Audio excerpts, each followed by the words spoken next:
তো hey guys, তো আমি ফের আপনাদের মধ্যে চলে আসলাম দ্বিতীয় ভিডিও নিয়ে। তো আমি একটু যাবো, একটু চা খেতে যাবো। সারাদিন তো কাজ বাজ ছিল, সারাদিন বিজি। রাতের বেলা একটু ভিডিও করার আমরা সুযোগ পাই, ঠিক আছে? তো চলো।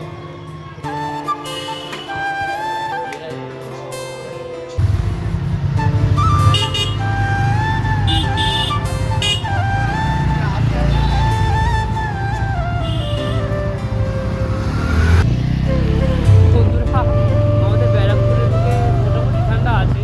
কেন ডিসেম্বরে যেটা ছিল সেটা থেকে এখন মোটামুটি একটু কমই আছে ঠান্ডা, বুঝতে পেরেছো?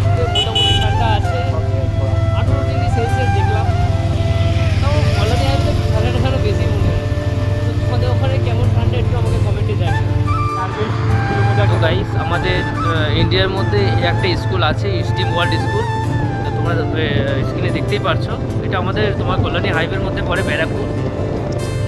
এটা ঠিক তোমার হচ্ছে 56 নম্বরের মধ্যে পড়ে। বন্ধুরা, আমাদের এই ব্যারাকপুরের মধ্যে যেরকম পরিষ্কারও আছে, কিছু কিছু জায়গায় দেখতে পাচ্ছ এরকম নোংরা হাইওয়ের ধারে এরকমভাবে করে রেখেছে। খুব জঘন্য অবস্থা গাইস। আমার কাছে দিয়ে এই চায়ের দোকানটায় আমরা আসি, নামটা দেখে নাও চায়ের দোকানটা। তোমরা পারলে তোমরাও আসো, পথের আড্ডার মধ্যে আমরা আসি। দারুণ চা করে, খুবই সুন্দর লাগে চাটা খেতে। দিনের শেষে এই চাটাই মানে লাগবে। আমি তো ডেলি এখানে আসি, আপনারা চেষ্টা করুন ব্যারাকপুরে যারা যারা আছে। কলেজের পাশে ঠিক এই জায়গার চিলিজ বিরিয়ানির পাশে।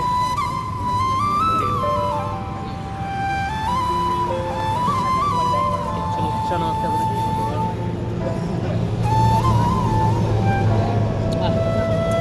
অমৃত, সুন্দর জায়গাটা, সুন্দর, খুব দারুণ লাগে এখানে বসে চাটা খেতে। ভিউটা দারুণ গাইস, বুঝতে পারছেন, অসাধারণ ভিউ।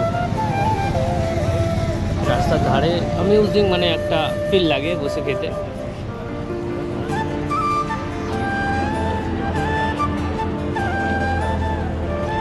বুঝি বলতে চাইছি। রাস্তা থেকে যখন গাড়ি যাই, দৃশ্যটা দেখতে আর চা খেতে তখন টাইম কেটে তা বোঝাই যায় না। তোর কেমন লাগে? হঠাৎ ঠান্ডায়, গরমে কিরকম হবে আমরা বলতে পারছি না। তুমি কি বলো? শীতকালে রোডের ধারে বসে চা খেতে অনেক সুন্দর লাগে। যতদিন শীত আছে ততদিন আমরা আছি, গরমের কথা আমরা বলতে পারছি না এখন। চাটা খেয়ে ফের আবার এক জায়গায় বেরোতে হবে। তো নেক্সট গিয়ে দেখা করছি। ইতিমধ্যে আমাদের চা খাওয়া কমপ্লিট হয়ে গেছে। তো আমরা একটুখানি দোকানে পেমেন্টটা করে দিই, তারপরে এক জায়গায় একটু বেরোবো। ভিডিও তো অন থাকবে এখন মোটামুটি 2 মিনিট। দাদা নমস্কার, কেমন আছো? একদম। তারপর বলো খবর কি, কি করা হচ্ছে? চা হচ্ছে। তারপরে তোমার এই অ্যাড্রেসটা কি আছে একটুখানি তুমি বলতে পারবে আমার বন্ধুদের মধ্যে? ব্যারাকপুর ওয়ারলেস গেট, কেটু বারের অপর সাইডেই চিলি রেস্টুরেন্টের পাশে পথের আড্ডা ফাস্টফুড সেন্টার। ওকে, ঠিক আছে, আসবে ধন্যবাদ। চাকরি তো গাইস, তোমরা ব্যারাকপুরের মধ্যে ঝেঁঝে আছো, তো আমার এই দাদার দোকানে অবশ্যই আসবে, ঠিক আছে? আশা করি তোমরা চিনে যাবে। হ্যাঁ, চিলিসের পাশে আছে দোকানটা। বাই।